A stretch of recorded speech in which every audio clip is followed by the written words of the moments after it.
من يهده الله فلا مضل له وما يضلل فلن تجد له وليا مرشدا أشهد أن لا إله إلا الله وحده لا شريك له وأشهد أن محمدا عبده ورسوله لا نبي بعده اللهم صل على محمد وعلى آل محمد كما صليت على إبراهيم وعلى آل إبراهيم وبارك على محمد وعلى آل محمد كما باركت على إبراهيم وعلى آل إبراهيم في العالمين إنك حميد مجيد أما بعد. Para jamaah, bapak-bapak, ibu-ibu, adik-adik, rahimani wa rahimakumullah, usikum wa nafsi bitaqwallahi faqad faza man ittaqa. Jadi yang terakhir kita bahas dalam kitab Tauhid itu bagian yang ke-20 ya. Judulnya adalah Madzahiru Syirki atau Mim Madzahiri Syirki. Kalau dalam bahasa Indonesia itu diterjemahkan Madzahiru Syirki itu fenomena dari kesyirikan ya. Nomor 1, nomor 2 sudah dibahas. Madzahiru Syirki itu fenomena dari kesyirikan itu diantaranya adalah doa ghairillah, yaitu memohon, meminta, berdoa kepada selain dari Allah Subhanahu wa taala. Kemudian nomor 2 disebutkan yang sudah pernah dibahas, dafnul auliya wassolihina fil masajid, yaitu memakamkan orang-orang soleh dan para wali di dalam masjid, dan itu tidak bagian dari syariatnya Allah Subhanahu wa taala. Ini volumenya kurang ya.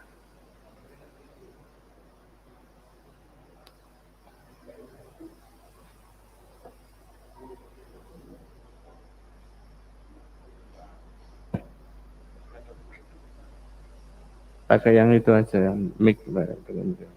Ada maksud enggak nyambung anu.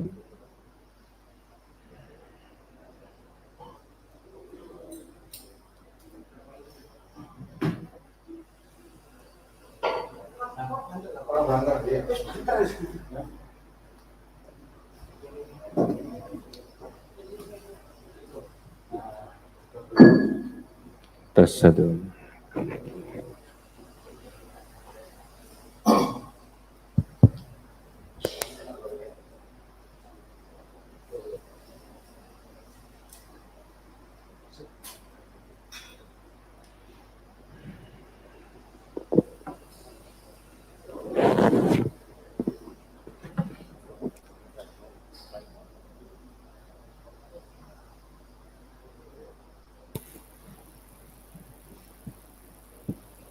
Tes satu.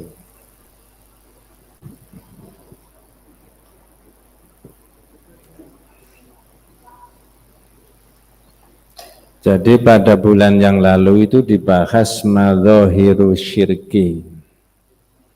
Madzahiru syirki itu fenomena kesyirikan yang ada di tengah-tengah masyarakat.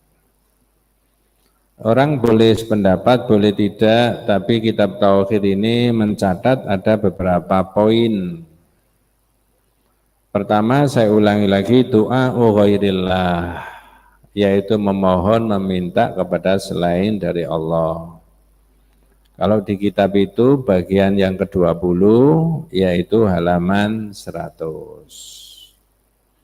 Dari mana kita bisa tahu ada orang memohon dan minta kepada Allah? Kitab ini menulis, itu ada di qasidah-qasidah, ada di nasyid-nasyid yang seringkali diucapkan ketika munasabatul ihtifal bil maulidin nabi, yaitu perayaan maulud nabi. Itu kadang-kadang membaca hal-hal yang maknanya memohon dan meminta pertolongan kepada nabi. Sudah dibahas itu ya. Kemudian yang kedua, dafnul auliya wassolihin fil masajid, yaitu memakamkan orang-orang yang soleh dan para wali di dalam masjid. Sedangkan hadisnya Nabi sendiri mengatakan la'anallahu yahuda wan nasara ittakhadhu qubur anbiyaihim masajid. Allah akan melaknat orang-orang Yahudi dan Nasrani yang menjadikan kuburan nabinya dijadikan apa? masjid. Kalau kita mau jujur, ya, sebenarnya memasukkan areal rumahnya Rasulullah ke dalam masjid 86 tahun setelah Rasulullah wafat, itu para ulama saat itu juga tidak setuju. Ya, tapi penguasanya ngotot untuk diperluas Masjid Nabawi itu, kemudian masuk dalam areal masjid rumahnya Nabi itu. Tapi ada tetapinya. Tetapinya apa?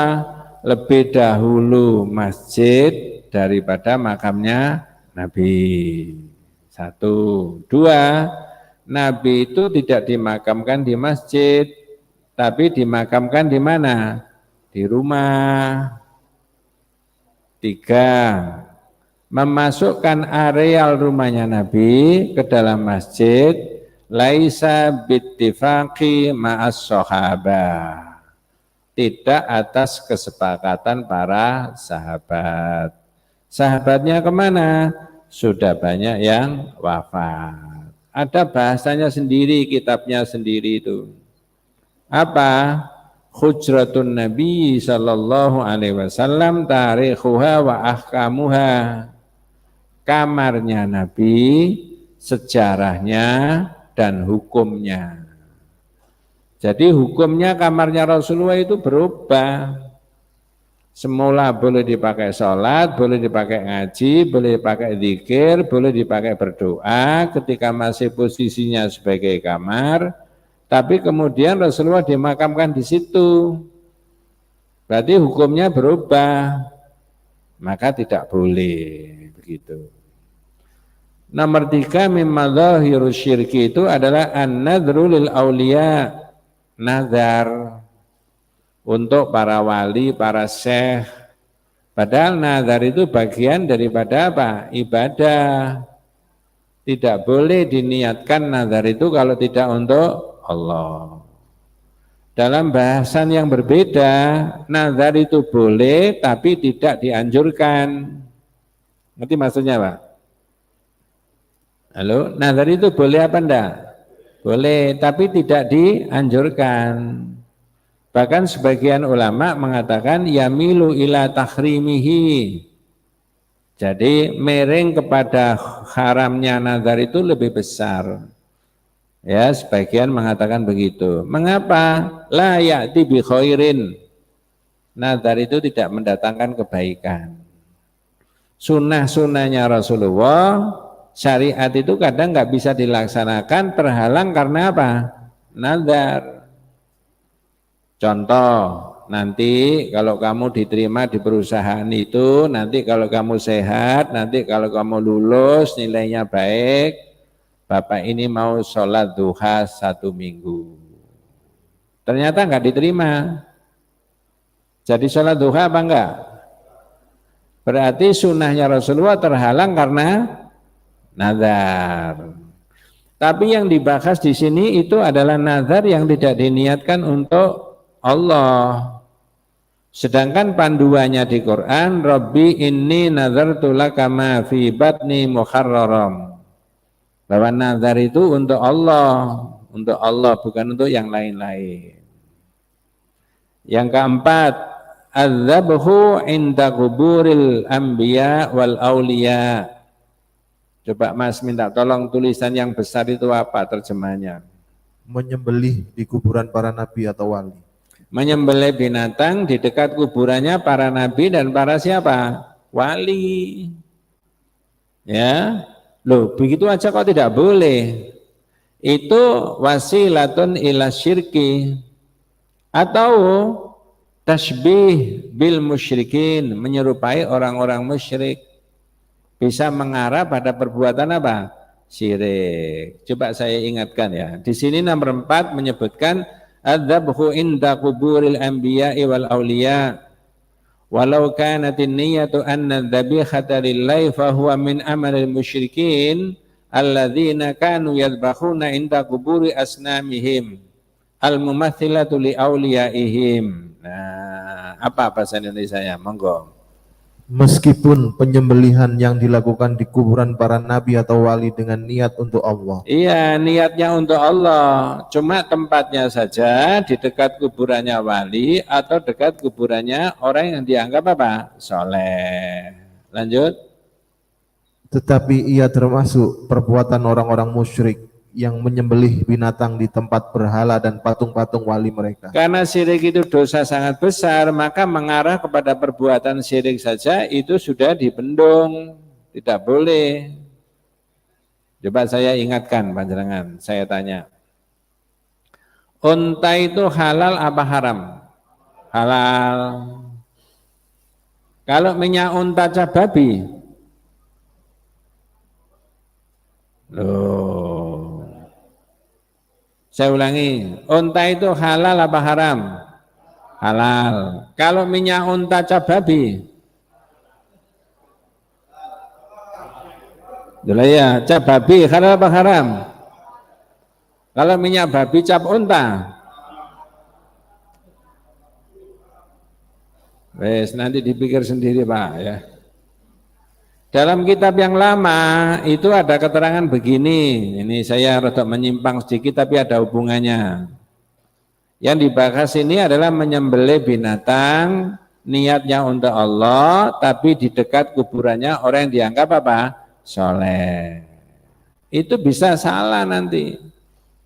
Saya beri contoh ya, yang lama itu kitab yang lama. Ada orang nazar menyembelih binatang di satu tempat yang namanya Buana.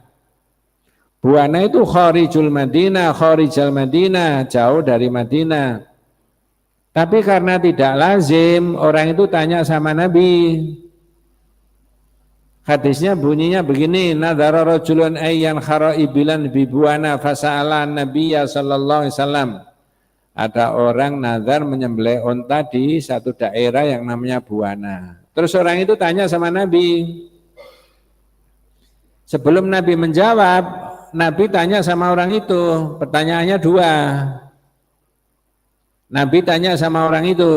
Apa pertanyaannya Nabi? Dua. Satu. Hal kana fiha wathanun min awthanil jahiliyah yu'bad? Pak, di sana itu ada berhala-berhalanya jahiliyah tak? Sampai kok menyembelih unta di sana? Qalu la, tidak ada Nabi. Tanya lagi, hal kana fi aidun min a'yadihim? Apakah di sana ada upacara-upacara jahiliyah zaman dulu?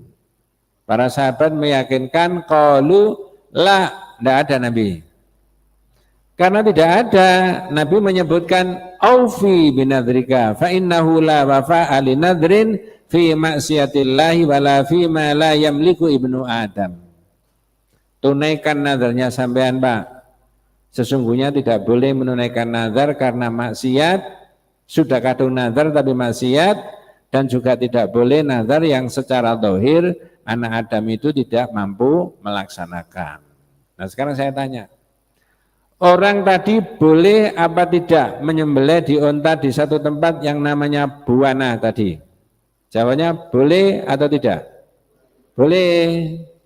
Dua, bolehnya itu boleh mutlak apa boleh bersyarat? Syarat.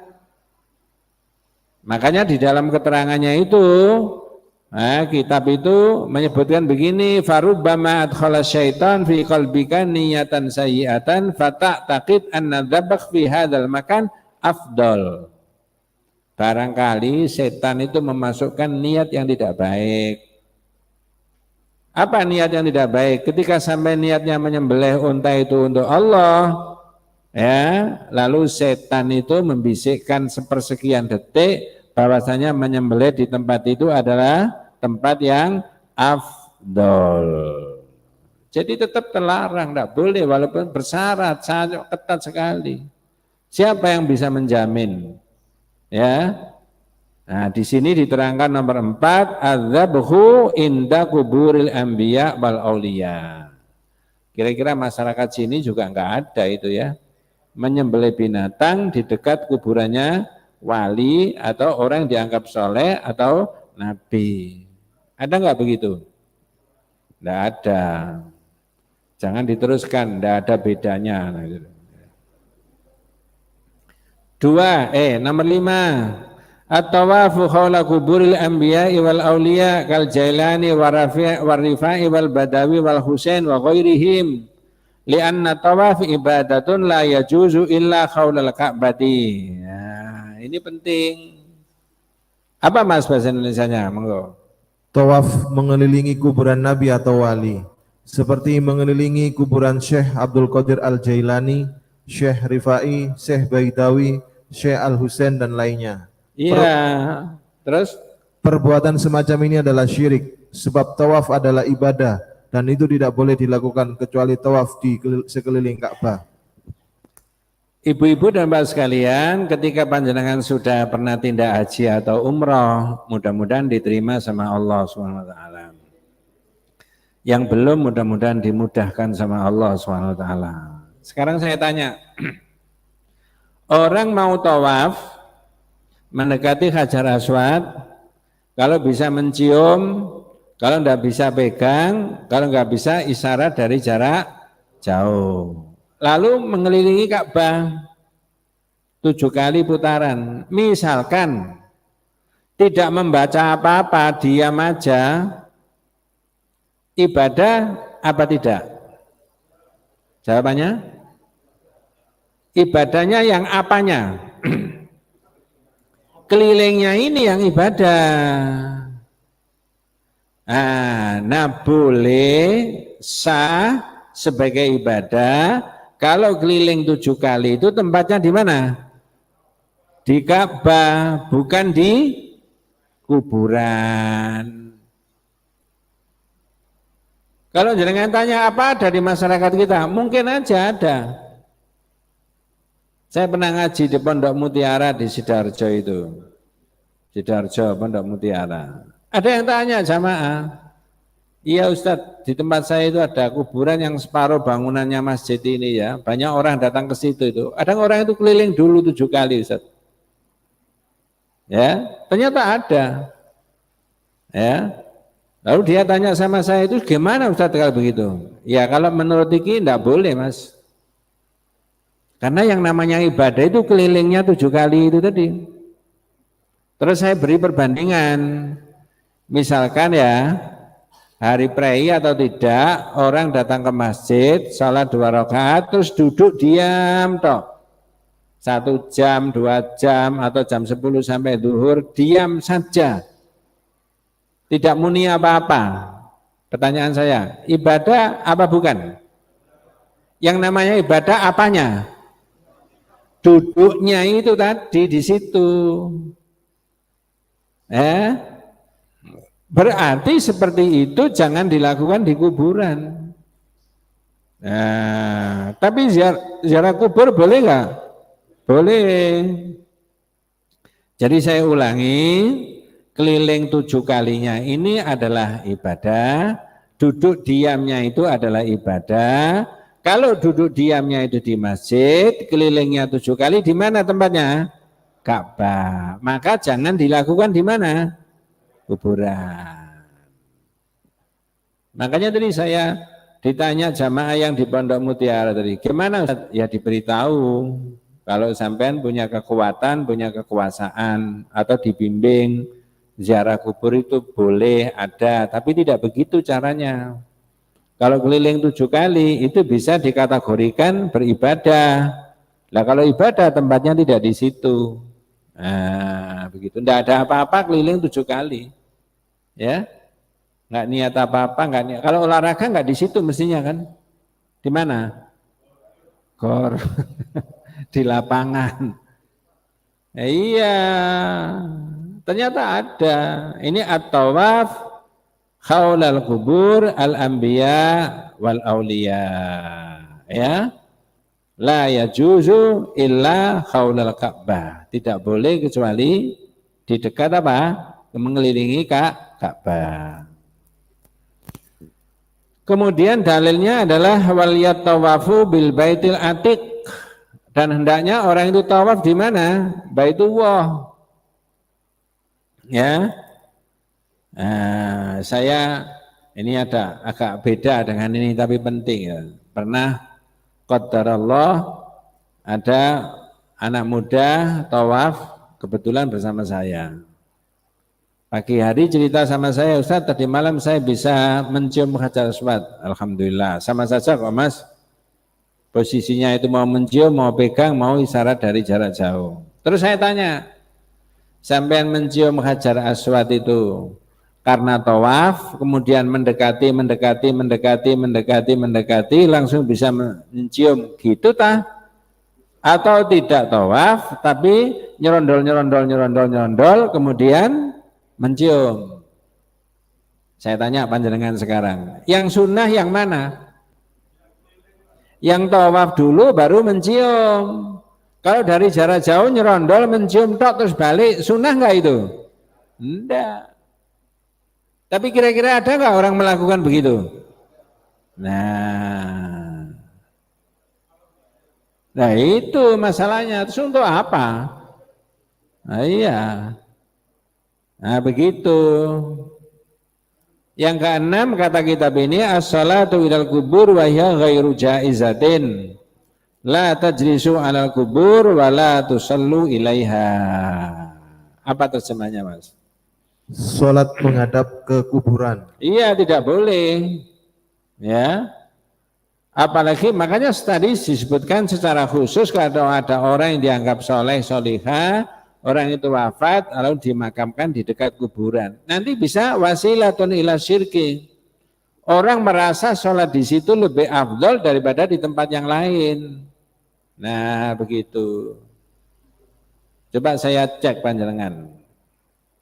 Sholat di Masjid Al-Huda, Sambisari ya? Hah? Ya dirubah sedikit aja, nggak apa-apa. Dibandingkan dengan sholat di Masjid Ngampel, pahalanya banyak mana? Sama toh? Kalau harinya Jumat Pahing, sama toh? Pertanyaan berikutnya, apakah ada orang punya pendapat sholat di daerahnya dibandingkan dengan sholat di Ngampel lebih afdol sholat di Ngampel? Ada apa tidak? Dalilnya dari mana? Itu karena menganggap di belakang itu, di balik itu ada kuburannya wali. Loh ini loh yang dibahas di tauhid itu. Orang tidak boleh membuat hukum sendiri. Harus mengikuti ini. Nah begitu. Tapi boleh, apa namanya, sholat masjid sana boleh. Tapi kalau meyakini karena itu ada tempatnya dulu adalah para ulama, ya sumurnya para wali juga masih ada, kemudian wafat dimakamkan di situ, maka di sini lebih afdol. Ini yang dibahas di tauhid itu tidak. Nah begitu, ya. Jadi yang nomor 6 as-salatu ilal kubur wa hiya ghairu jaizatin. Liqaulihi sallallahu alaihi wasallam la tajlisu 'alal kubur wa la tusallu ilaiha. Apa terjemahnya Mas? Monggo. Janganlah kalian duduk di atas kuburan dan jangan pula salat menghadap kepadanya.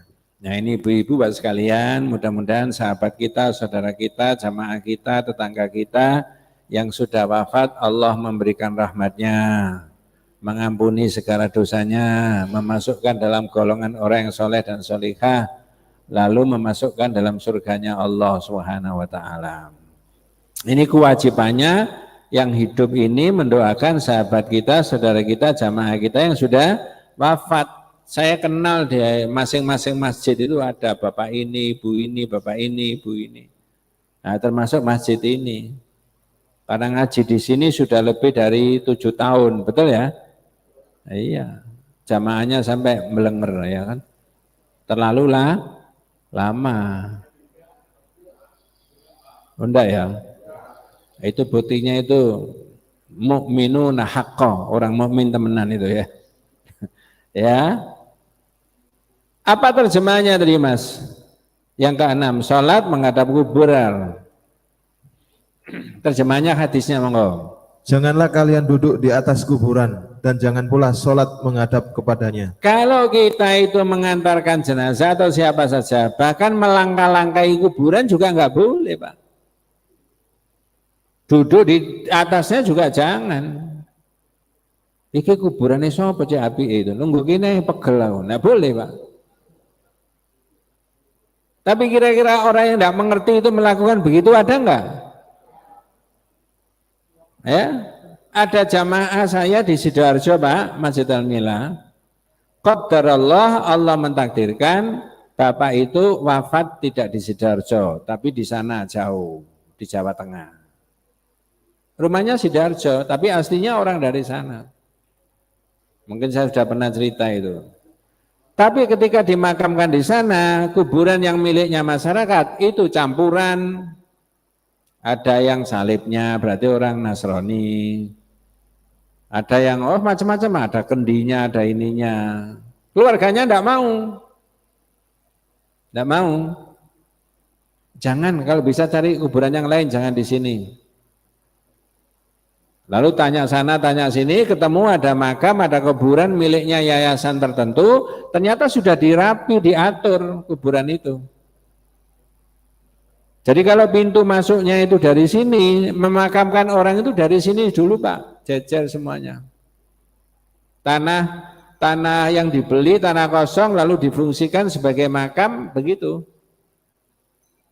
Tidak ada maesannya, tidak ditinggikan begini, rata saja, hanya ada batu kecil aja menandai bahwa ini di kepalanya itu miliknya orang. Terus bagaimana Pak kalau niten ini kuburannya si A, si B dan sebagainya? Di luar ada papan besar, nomor 1, nomor 2, nomor 3, nomor 4, nomor 5, ada denanya. Sehingga kalau orang masuk di kuburan menjadi tertib, tidak melangkah-langkahi apalagi duduk tadi tidak ada, rapi.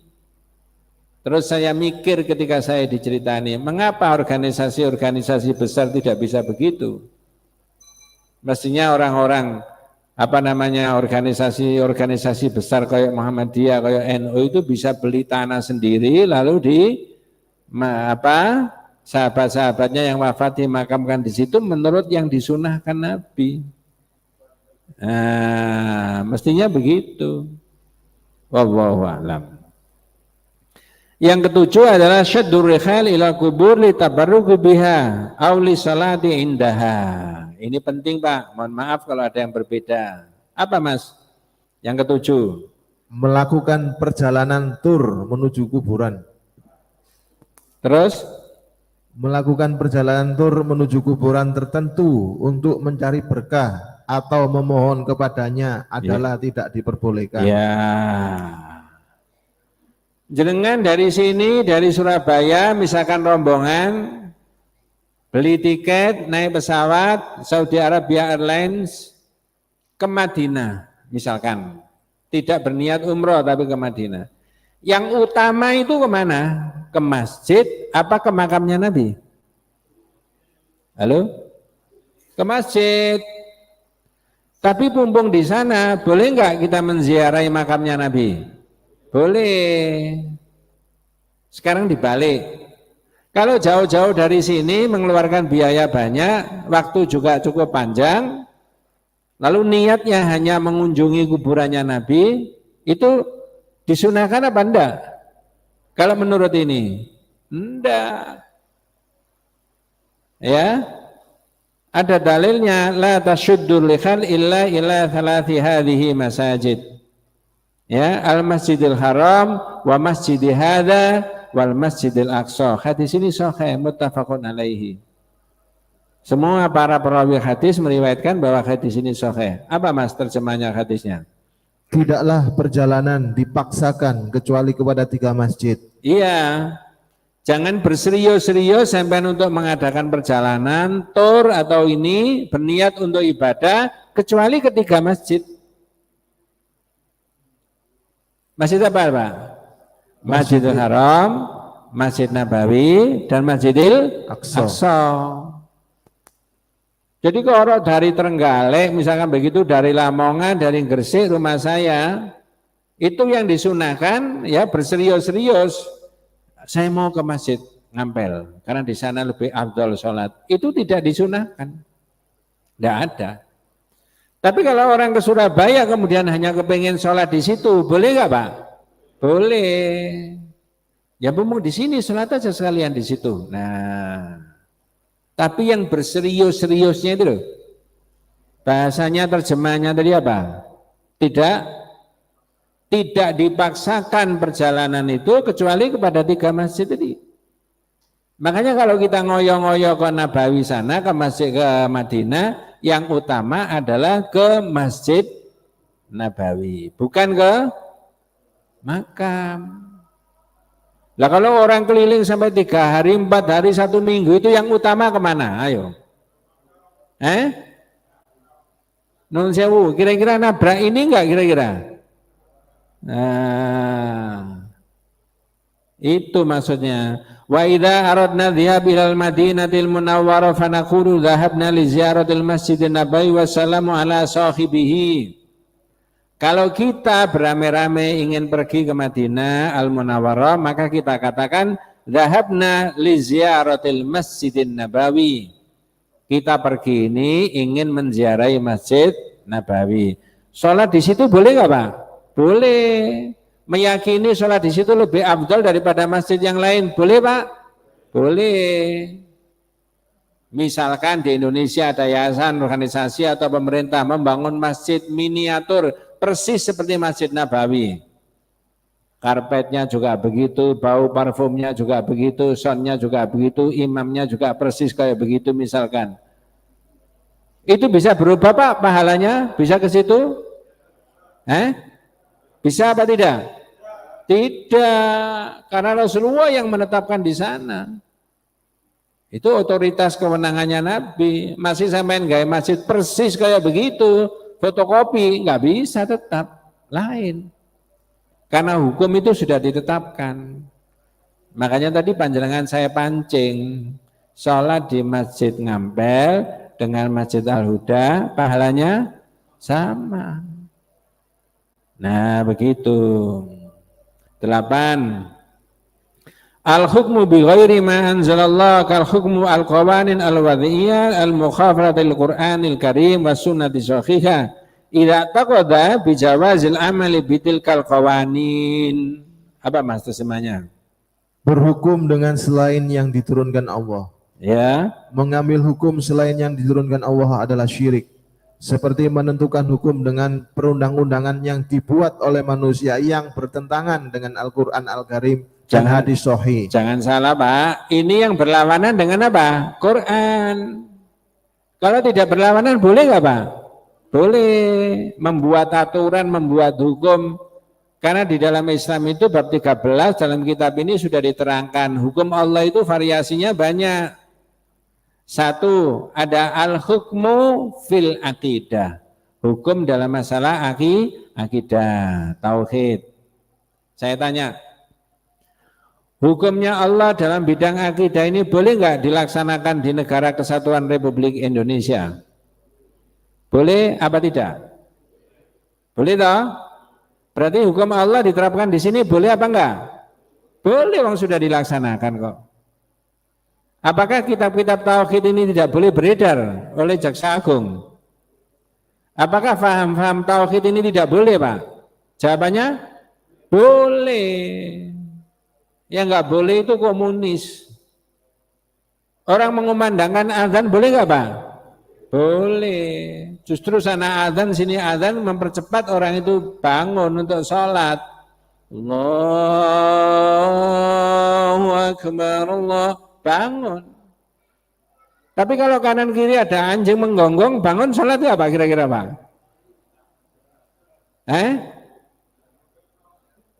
Asune sopo ya mene, kan begitu Pak ya?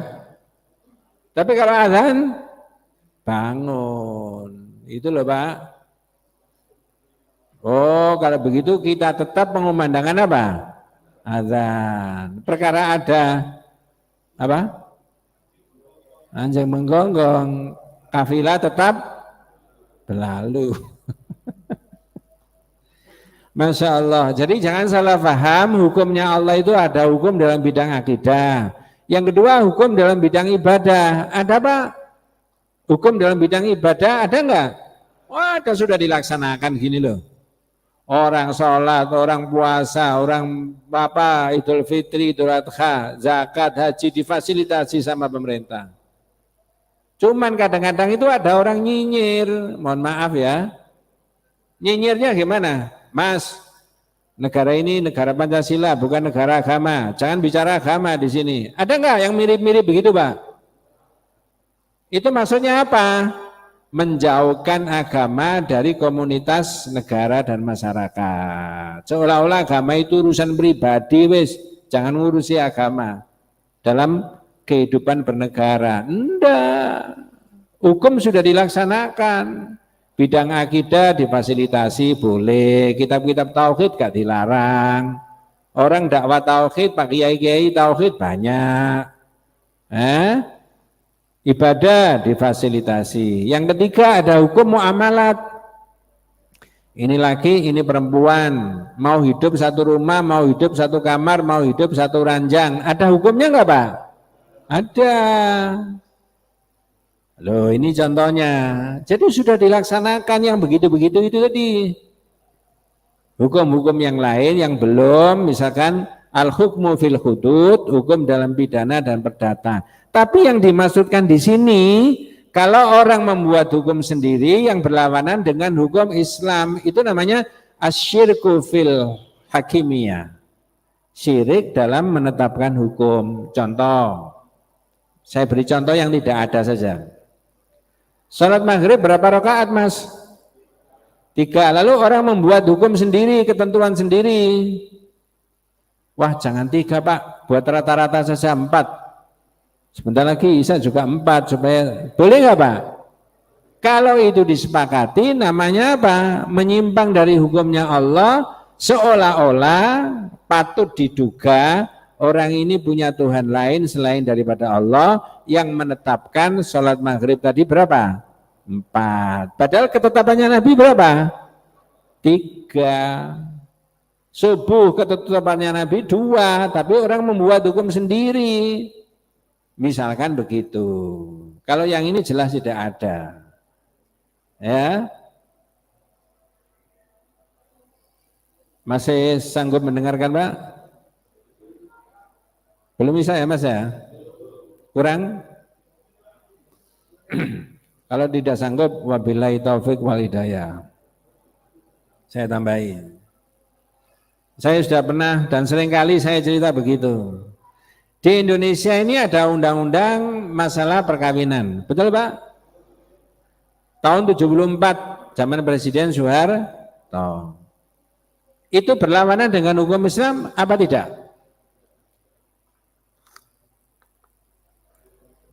Kalau berlawanan dengan hukum Islam, organisasi-organisasi besar di Indonesia, Muslim sudah menolak. Ada Muhammadiyah, ada NU, ada Persis, ada Al-Irsyad, ya, ada FPI waktu itu masih hidup, belum almarhum, ya, ada Hizbut Tahrir, mesti menolak. Kalau berlawanan dengan hukum apa? Islam.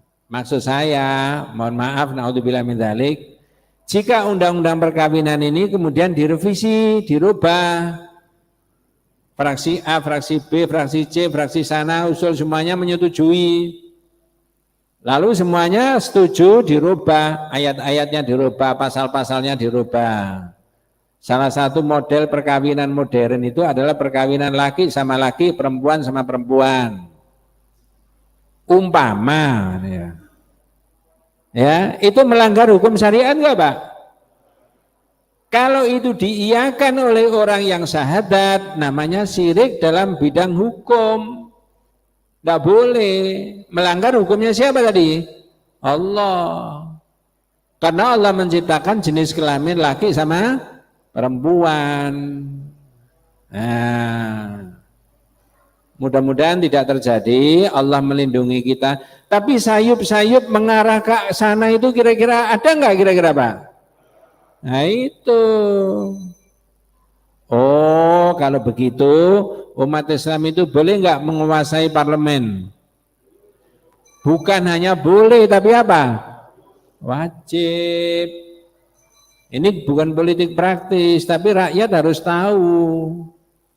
Kita punya hak dan kita juga punya apa? Kewajiban untuk apa?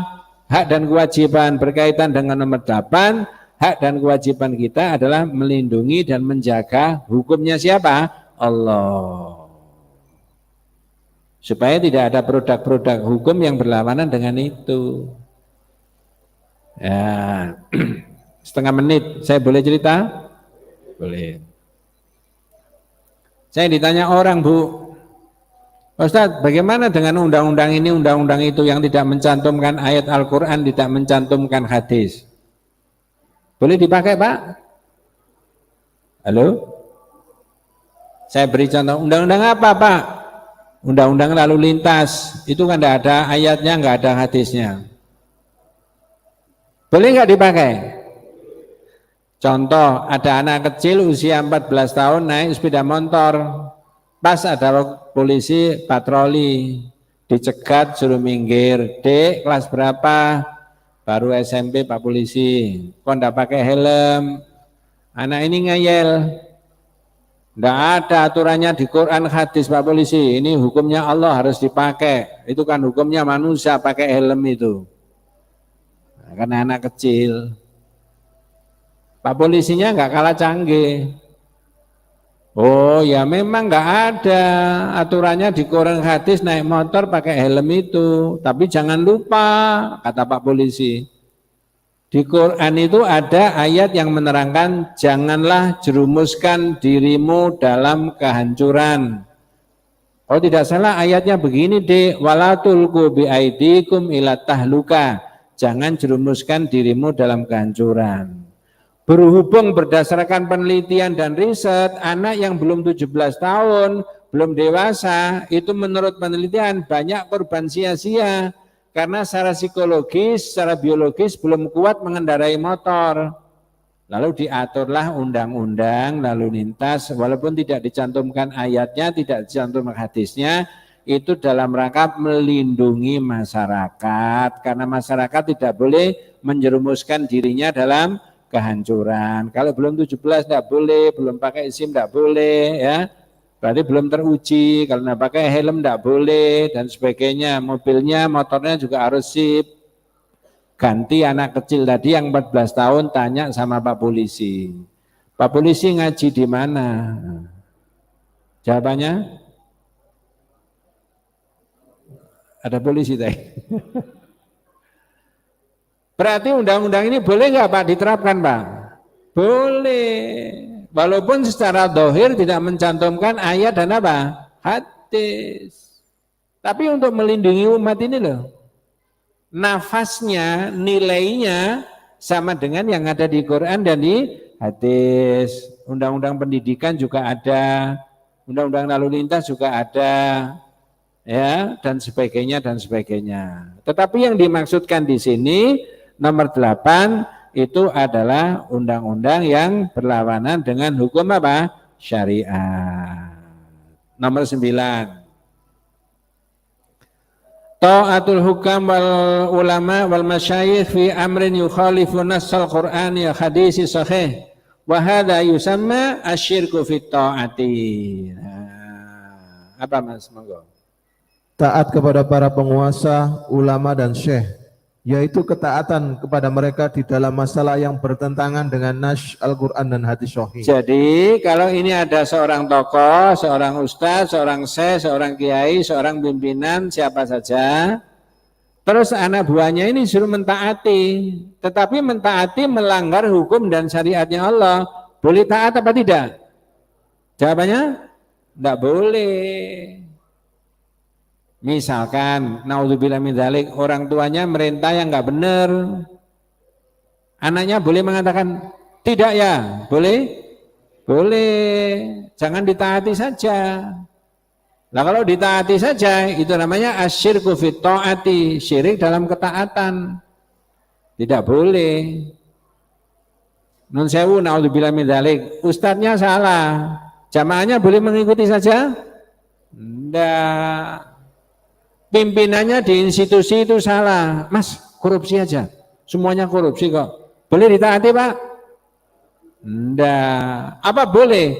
Anak buahnya bilang, tidak Pak, tidak korupsi kalau tidak dibagi-bagi. Nah, ya. Nah, Sami mawon kalau begitu ya. Tidak boleh. Jadi variasinya macam-macam. Panjenengan diaturi seperti begitu, berarti punya pengertian syirik itu bukan hanya benda, patung, ini disembah-sembah saja. Variasinya banyak. Nah, itu loh. Nanti kita lanjutkan bab-bab berikutnya. Mudah-mudahan kita semuanya senantiasa diberikan rahmat barokah hidayah Allah Subhanahu wa taala. Atanallahu wa yakum ajmain. Kita tutup dengan doa kafaratul majlis. Subhanakallahumma wa bihamdika asyhadu an la ilaha illa anta astaghfiruka wa atubu ilaik. Assalamualaikum warahmatullahi wabarakatuh.